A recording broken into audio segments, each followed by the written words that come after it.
Hello, fellow Minecrafters. Gearsaw Studios here. Today, I'm going to be showing off 1.19 pre-release 1, the first pre-release for 1.19, the Wild Update, which unfortunately is missing fireflies, but we still got quite a lot of features. However, before I begin, remember, please like and subscribe, it really helps me out. So, with that, let's investigate. So here we are on the change logs, and I'm just going to go through it kind of quick and cover the changes shown here. So, of course, it's pre-release time, which means snapshots are not always going to be released on Wednesdays, so keep an eye out. However, most of them are going to be bug fixes, which I do not cover here, mainly because they're either just obscure or just not fun to cover. So, there's slightly less mangrove trees and mangrove swamps, so they're a little less forest-like. I prefer the original version where they were kind of just like scattered islands, but oh well. Enderman skeletons, wither skeletons, and piglins now spawn in a wider range of light levels in the Nether, which means you're going to have to light up the Nether better to spawn-proof it. Item interactions are now omitted when you start or finish using an item, such as bows, crossbows, goat horns, shields, food, etc. Item interaction vibrations are now ignored while sneaking, which means you pretty much just need to turn on toggle sneak whenever you're in the deep dark, because everything emits a vibration, but it's all cancelled by sneaking. So, some technical changes here, and some vibration frequency, such as no block play, is now 6, and instrument play is 15 for Skulk Sensors and Wardens. So, some bug fixes here, and we should investigate what these look like in game. So, first off, we need to look at the Mangrove Swamps. So, it's not terribly noticeable, but we can see there's slightly less trees here.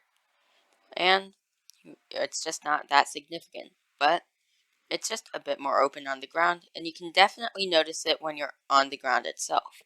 Because when you're just walking around here and listening to the awesome mud noises, you can see it's just a lot more open, which I really enjoy. So, mangrove wood gathering might be slightly less efficient, but this is such a big improvement, even though it's just such a small change. Also, the waterways here are slightly more boatable because of this, because there's going to be less roots in the way, because there's less trees. But they're still not going to be perfectly navigable. So, for a better comparison of how more or less trees there are, comparing the two snapshots, this is 22W19A, where we can see there's just a little bit more trees and it's a little less navigable. And it's not too significant, but you can see how much of a difference it makes between when we went onto the pre-release and this. So, of course, you should pay attention to that, and it's just so much better. So, yeah, it might not be significant at first, but it's actually really significant. So, several changes have been made to the Skulk Sensor, and by default the Skulk Shrieker, because the sensor has been changed. So, of course, the Shrieker is activated by the sensor, which now picks up new things. So, here I have 5 items. Well, really 4, because the note block. But, basically, there's now just a little bit more danger, because you can see, if I use the goat horn, it's activating the Shrieker. And, of course, that emits a signal of 15. The note block, in turn, emits a signal of 7. And some player actions, such as golden carrots being eaten, well, just any food, now activate the sensor and shrieker. So, yeah, you have to be careful. But the important thing to note is, well, crouching negates this, which means it's really not that dangerous to go to the deep dark, unless you are for some reason holding a goat horn at all times, which crouching does not save you from picking up vibrations that way. One other change they've made that's just a small quality of life is a new noise.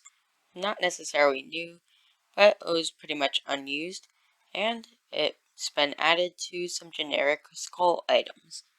So, in my inventory you can see I have a carved pumpkin, dragon head, zombie head, and creeper head, and if I equip them, you can now hear some new noises. So, just some generic equipped noises, but still, that's pretty cool. So, it's not going to be awkwardly silent, and data pack creators, this will probably help you, because if you just make an armor into the game, then it will use a default noise. So you can use that in order to base your code on. So it's a pretty good change in general, both for normal players and data pack makers. For the final significant gameplay change that isn't a bug fix, there's been some changes to mob spawning in the Nether. So here I have this resource pack, thanks Vanilla Tweaks. I'll link them in the description if you want to see this. And basically, these X's show where mobs can do certain things. Red is spawning, yellow is just being angry for spiders. But the important thing is, anything outside this gray X zone will mean that nether mobs can spawn in it. Specifically, piglins, skeletons, wither skeletons, and one other mob that I can't necessarily remember. But, of course, this means you're going to have to do a lot more in terms of spawn proofing. So, it might be worth investing into shroomlights or glowstone if you're going to spawn proof pieces of the nether. So, with that mob-related change out of the way, it's the end of today's video. If you enjoyed this video, remember, please like and subscribe. So, with that, take care. The wild update has no release date yet, so please do not ask about that for now. Gearsaw out.